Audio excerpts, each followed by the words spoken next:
Hello and welcome to another episode of Top Deck, the series where we take a look at some of the leading TCG deck lists. So this time I have a list from Rhys who took the top 4 at the traditional format event in the UK National Championship 2018. So really interesting to see the lists that have emerged from this. I've already got the top 2 lists featured on the channel, so great to get another list that made it into the upper rounds of this event. So we've got the 60 card list here that he played. I've also got his siding strategy for the list, the rounds that he played, and I've got a few answers to questions that I sent him online. So as per usual, we'll start off with the list, and then we'll run through everything else. So he started off with playing the staple hand traps of triple Ash Blossom and triple Droll and Lockbird, really keying up for the expected meta of a lot of FTKs that you have to deal with here. Then kicking off the ban cards, we have a Chaos Emperor Dragon Envoy of the End, really nice to be able to play this, and it fits pretty well into this deck. Maxi, obviously, really nice to get that too. Triple Scorpio, triple Lone Fire, 1 Cobra, 1 Garnet, 1 Trick Clown, 1000 Blades, a Goblinberg, then triple Solitaire, double Unizombie, and triple Mizuki. 1 Spirit Master to combo with Snow, 1 Gozuki, triple Snow, 1 Giant Rex, and double Wolf here, so there's a fairly low light spawn count. There's actually no Charge of the Light Brigade or Solar Recharge in this list, because there's too much space being taken up by the power spells that you get to play. So triple Brilliant Fusion, double Pot of Desires, double Gold Sarcophagus, triple Left Arm Offering, 1 Monster Reborn, 1 Soul Charge, Foolish Burial, Pot of Greed, really nice to be able to get to this. 1 Graceful Charity, 1 Card Destruction, then Mirage of Nightmare. This is really cool because you can actually banish this away with the Snow, so you don't have to worry about discarding. 1 Painful Choice, very useful in this deck obviously. That Grass looks greener, also great to be able to take this off the ban list for your traditional format event. There's a Pot of Avarice here, Premature Burial, and Dimension Fusion. This is kind of actually insane because you can just banish so much with Snow and then instantly have access to it with this. Really nice actually. Sixth Sense as well. We saw it. We saw the potential it could have had with Dragon Rules. We saw it coming in here. Emptiness here, obviously. You get to play it. You may as well play the Key Floodgates, and the same with Royal Oppression. For the extra deck, he's playing the Seraphonite, a Scarlight, double Omega, 1 Black Rose, Utopia Package, a Shockmaster, obviously you can make rank 4s very easily with this deck, Tornado Dragon, which is kind of interesting to see this come in, because I guess it's just necessary for removing the floodgates that you expect to pop up in this format. Lavalva Chain and Daigusto Emerald, really crucial cards in this kind of deck, in the fact that you get to play them because you need to just assemble your resources very quickly in this kind of event. Then 1 Invoker, 1 Borreload, 1 Curious, and 1 Radiant. So obviously you can send stuff with Chain, which is huge, huge for this deck. So you have 2 ways of sending from the extra deck, which is really nice.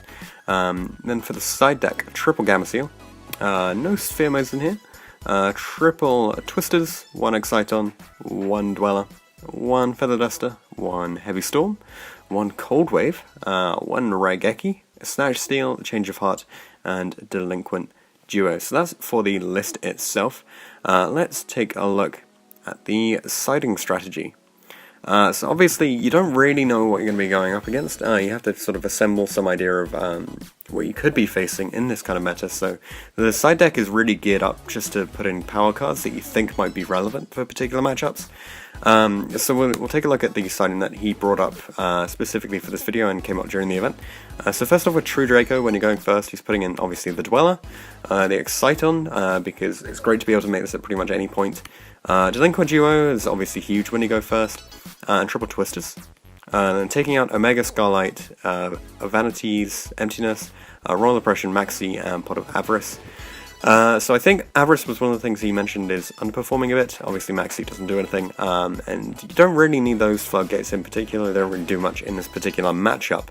As for going second, putting in the Dweller and Exton and the triple Gamma Seal because you just don't want to lose to a masterpiece that's monster spell immune basically.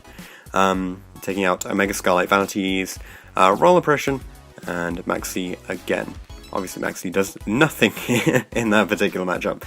As for the next matchup he mentioned, so this is for Dino or Shadoli Yangzing, anything like that. Putting in Dweller and Exciton and Duo when going first, taking out the Omega and the Scarlight, and I believe taking out the Avarice there. For going second, putting in the Exciton again, so this goes in for a lot of the matches actually. Also putting in Change of Heart, Raigeki, Snatch Steel, and Triple Gamma Seal. Then taking out the Omega, Sixth Sense, Vanities, Oppression, Card Destruction, Pot of Avarice, and the Droll and Lockbirds. So I guess this is just one Droll and Lock. 1, 2, 3, 4, 5, 6. Yeah, taking out one Droll and Lock there. So still keeping in 2 for that matchup anyway. And then finally for Frog FTK, because this is the kind of thing you can expect for this format. You know, it's an FTK engine that only requires a few cards to come off the ban list and then suddenly it's insane. So putting in Dweller and Twisters, you just need to be able to hit Mass Driver. Taking out Scarlight, Avarice, Soul Charge, and Destruction when going first. I assume you don't need to build up a huge board because you're basically mostly worried about the FTK element. But if you've seen Stuart Watt's list, you'll know that can assemble some insane boards with, like, I think he assembled a Sayuta and Triple Toad in one of the matches. So it can be really hard for certain decks to be able to deal with that. Going second strategy from Rhys here. Pretty much the same, except when going second he's taking out Premature Burial instead of Card Destruction, which is kind of interesting to see, because I guess when you're going second, you've either lost to the FTK, or you need to just stop your opponent from assembling the combo pieces, so you keep in the Card Destruction, I guess, in that case. So that's for the siding strategy. For the rounds that he played, round 1 he actually got a bye here. Round 2 he went up against Dino Yang Zing and went 2-1. Round 3 against True Draco he went 2-0. So that's really cool to see because True Draco did win the event actually. And then round 4 against Frog FTK, he went into time in game 3, and his opponent set up a 10-minute Frog turn, but couldn't burn him that turn, and was about to deck out, but obviously Rhys had taken some damage at this point, and so the time rules come into play, and he lost in that round. So a bit unfortunate there, but that's just the way it goes. So yeah, if you can build a deck that can do some burn damage and ends up playing pretty long turns, that can just sometimes take you to victory, especially as we've seen over the previous couple of weekends. So then I sent him a few questions over Facebook, got his responses here.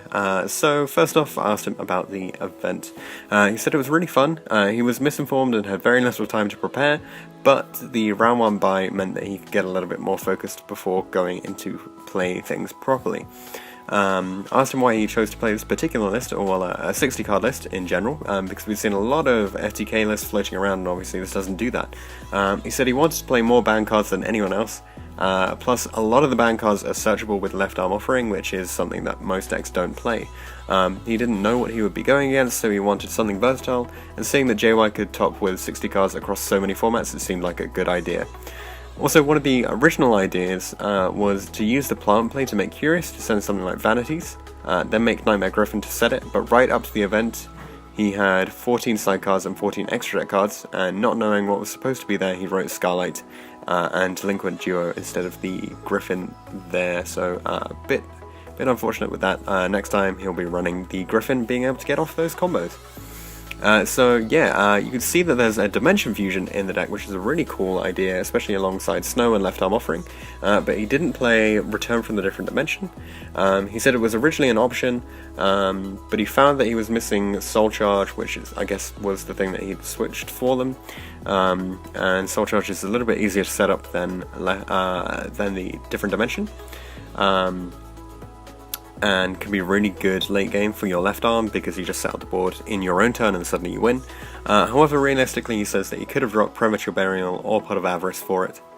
As for running, so we ran 7 hand traps in this list. Most of the 60 card lists that we've seen previously on the channel weren't running very many because you'd basically just send Ash and then you'd add it back with Amaterasu or something like that.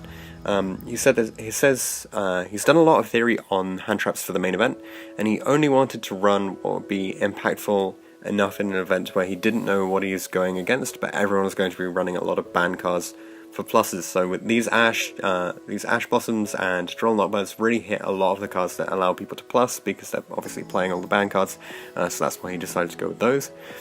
As for the wolves that you see in the main, without charge and without solar recharge or the Raidens, basically he said that wolf was kind of a last minute addition. It was added to give him extra targets that were really worth milling and give him another target for painful decision as well, as he usually chose 5 monsters for the engine rather than 5 power cards. It was used to send things like Snow, Wolf, Mizuki, Spirit Monster or Solitaire, and Giant Rex to set up really insane snow plays with like massive chain links, and they almost always gave him the Wolf, but it's good to be able to send off Curious and Lavalvar Chain, and it came up a lot and he really wouldn't cut those. Obviously there's no Minerva in the extra deck, which I'm sure you may have picked up on, and you might be wondering why on earth this is the case.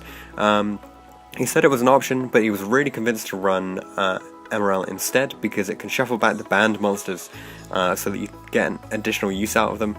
Also, the typical time you make that you would make it is during the plant play where he made the Lavalvar Chain instead, which is perfectly legitimate. It allows you to send particular cards instead of just random mills, which is really useful. However, he would consider them Minerva going forward and seeing how the traditional format events play out in the future. Obviously having Shockmaster and Lavalvar Chain are pretty much insane for the deck. He said that they were definitely MVPs. Lavalvar also stacking a monster and then Pot of Greed, like getting you immediately to that card, can be really useful. And Shockmaster obviously is absolutely insane, and it won in 2 games outright. Then you also see in the side deck, we have Gamma Seals but no Sphere Modes, which can be a bit of an issue when you're trying to outpower boards. He said he really needed his normal summon more than anything else. He has a lot of other cards to help, like Brilliant Fusion, but he didn't want to run the chance of missing that normal summon. Plus, if anything, he expected True Draco and Sky Striker, which don't leave a lot of monsters on the board anyway, but can leave the big issues like Masterpiece. So Gamma Seals are perfect for that particular issue. So you see there are obviously a lot of generic ban cards in the side, so I just wanted to know what his favourite was of the group. He said that it was obviously built quite quickly in order to be fairly versatile. He did duo his opponent's Pot of Greed once, and they had to discard Masterpiece as well, which was really, really valuable. But he won his game 3 versus Dinos by late game left arm for Snatch Steal, taking Conductor. So it's probably between the Delinquent Duo and the Snatch Steal there. As for changes that he'd make to the list if you played the same kind of event again, he said obviously he'd include the Nightmare Griffin, possibly a Minerva or Amaterasu. He would cut one of the Omegas and put in Exton or Dweller, maybe see if he could fit in both somehow. And definitely test Return from a Different Dimension over Pot of Avarice and completely reevaluate the side deck, because obviously it's basically just filled with a lot of generic stuff which can be particularly useful, but it's not set up for a particular matchup in that sense.